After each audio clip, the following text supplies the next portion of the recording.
Getting back into some Dwayne Haskins discussion. We've been talking about it all morning. He did make progress in that he had no turnovers, and he went for over 300 yards. Now 200 of the yards were after the catch. Don't want to necessarily kill him for that.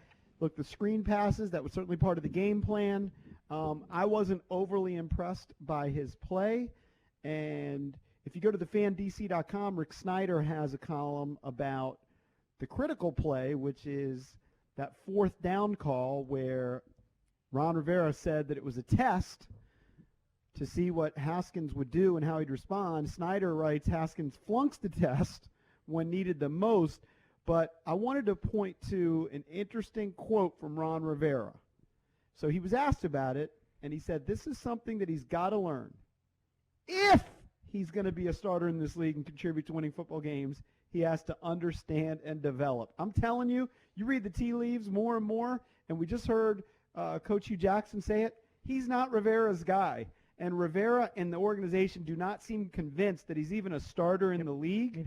And that if to me is such a big red flag. If he's going to be a starter in this league, I think you're reading a little too much into the if.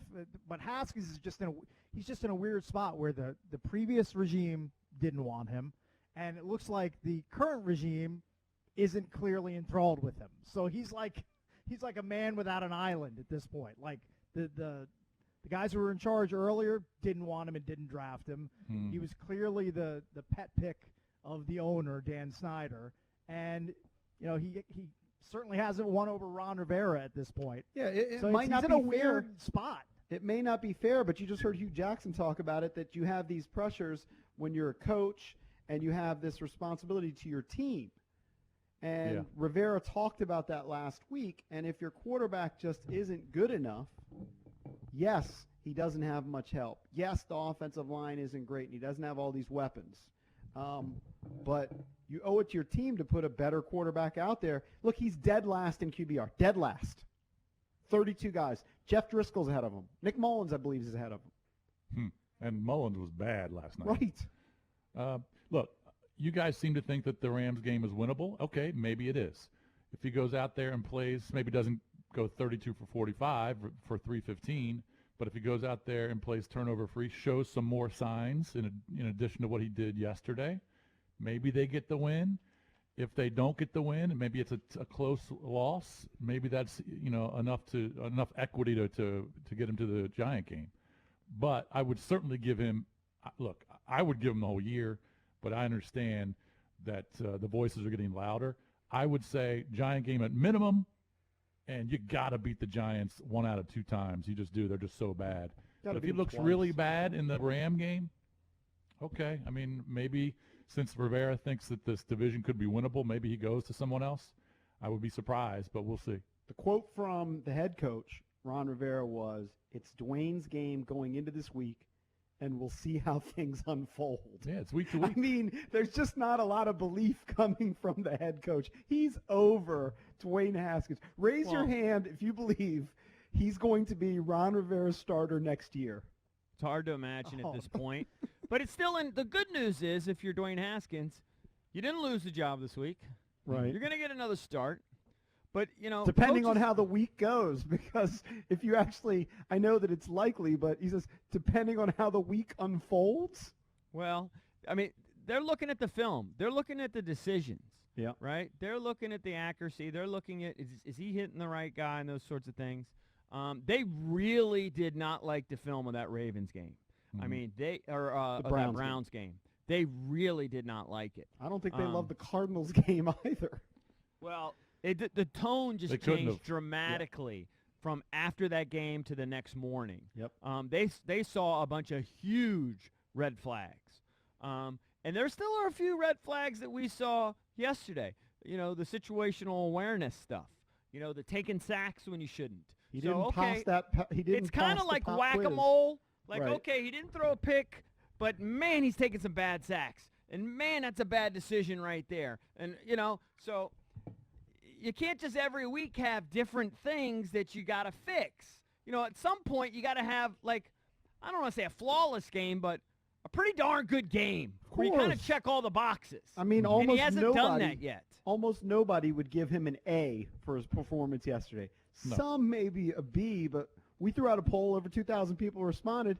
Most people gave him a C. All right, let's go to the phones. I hope he's saving his money. 1067. I hope so too. I mean, he got about $8 million just to sign the contract. I hope he's saving that money. Always hope need so to save too. money, no matter what line of work you're in, my Because friend. you don't know what's going to happen next year. Save that money. Dude, he doesn't know what's going to happen 2 weeks from now. I know. But at least he knows he's getting paid for this year.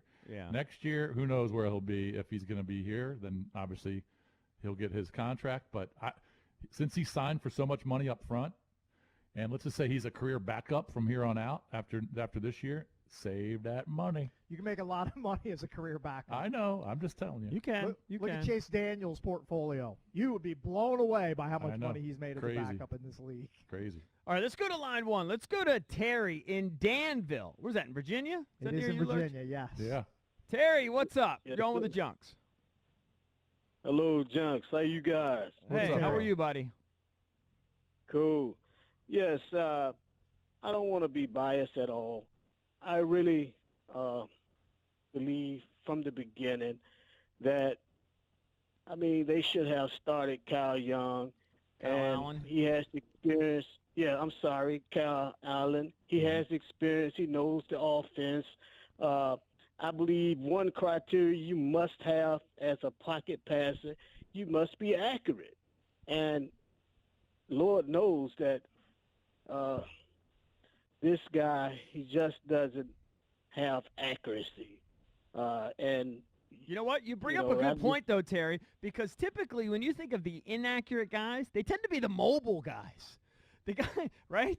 The guys that drop back and just kind of stand there, those are the ones that should be accurate. They typically are. So when you're kind of more of a statue, more of a pocket passer, and you're not even accurate, then what do you have? Well, let's not act like Kyle Allen is Aaron Rodgers accurate. He's Right. It's not. It's not about Kyle 62% Allen. for his career. Okay, It's- and he's got about the same body of work. You're just starts grading wise. Dwayne. You're just I'm grading just Dwayne. talking about Dwayne. But I would say this, Cakes, Dwayne hasn't had four. Kyle Allen, in about the same number of starts, has had 4 or 5 much better games than Dwayne's ever had. Dwayne doesn't have any games that Kyle Allen had early on last year. He doesn't have any of those. True, but He doesn't. There are a lot of factors.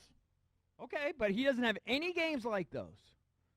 I mean, just give- don't know how I've give- anointed give- myself the president of the Haskins fan club. Yeah. Somehow I have assumed I don't know why that you're role. in that position. I don't Because know you're why trying to you're be doing it. fair. Because you're trying to be fair, and no Yeah, one I'm wants trying to be give him overly hard on I'm him. trying to give him a real look by the coaching staff. Well, yeah, and your argument is viable. You just want to give them a whole year to develop. But the head coach has already indicated, and all the reports yesterday were supporting that they're already considering pulling him. But here's the one thing I will say. If that defense continues to flounder and give up 30 points a game, then you might as well stick with them. But when you have a defense that's giving you a chance to win and your quarterback is killing you, that's different, right? But the defense lately has not been playing like they played in week 1. Not even close. What if they believe? Well, they got 2 guys missing too. Yeah. What if they believe, based on the division, and the head coach did talk about it last week and kind of said that they were changing course, at least in their thinking, versus being 100% development. They're now aware of what's going on in the division. What if they think, hey, Alex Smith, healthy enough, smart guy, vet, can handle the offense, and just having that game manager type, because we know Alex Smith is not going to blow us away with any numbers, that they can win enough games to get in the playoffs. Well, they better do it soon. Yeah, because I believe if they really believed Alex could do it, they would have already gone to him. I think they would No, have. I think they think he's rusty. I think they think he's rusty. Or they and would they're have gone to blown Kyle away. Allen. Huh? Like they would have tossed the keys to Kyle Allen already. I thought in Well, a they few were instances- about to, based Right. on all the reports. If Haskins had a bad first half, there's a good chance Kyle Allen would have been in there in the second half. Yeah, but it doesn't mean Haskins would have lost the starting job the week after. Depends on how he plays. Yeah. We'll be saying the same thing about Kyle Allen if he's struggling. Mm-hmm. Won't be any different. This is going to be a week-by-week referendum on Haskins. We're going to be It talking about the sucks. same thing It next sucks Monday. that it's that way. But I'll say this. If the defense continues to struggle, there's less of a reason to make that change. But if your defense is playing great and giving you a chance to win games, it's hard to look at the guys on the team and say, yeah, this is all about – don't worry about what you're doing on that side of the ball. This is all about the quarterback. So we're just going to kind of just see how this plays out, But win 2 or 3 dovetailing games. into that, part of the reason the You defense can't is do that. struggling, part of the reason the defense is scuffling is because they can't sustain drives. They can't convert third downs. They're being put in awkward positions. It's on the quarterback mostly, though. That's what I'm saying. That's what I'm Well, meaning. it's funny. It's Right. funny how we flipped the script on the defense after the Philly game. We basically anointed them the next steel curtain because they had 100 sacks, and now we're talking about the defense giving up too many points and too many yards. It's just Well, that's Well, what's I happened. don't think they're giving up I too many understand. yards. I mean, if you look at the yards, They're not giving up too many yards. They're in All the right, top well, 10 in about yardage. 350 yards to the Ravens yesterday. but It's not you like get the my Ravens point. rolled up 500. you get my Yeah. point. Well, I mean, you are what you are. I mean, that's what you react to what's happening. And what's happening is the defense is nowhere near as dominant as it was. Like at week 1, it looked like, and it was coincided. We had guys coming on and talking about, hey, look, this team could lead the league in sacks. I mean, this could be like a dominant pass rushing It's team. a week-to-week league. They're and also it just playing hasn't better been that. offenses. They're playing better offenses now. They could still lead the league in sacks. Look, they didn't have Chase Young yesterday. It's a big factor. Let's go back to the phones. Also, Ionitis. 636-1067. Talking about Dwayne Haskins. Again, the head coach said this, not the Junkies. Said it's Dwayne's game going into this week, and we'll see how things unfold. Doesn't sound like a ringing endorsement to me. No. You can chime in at 800-636-1067.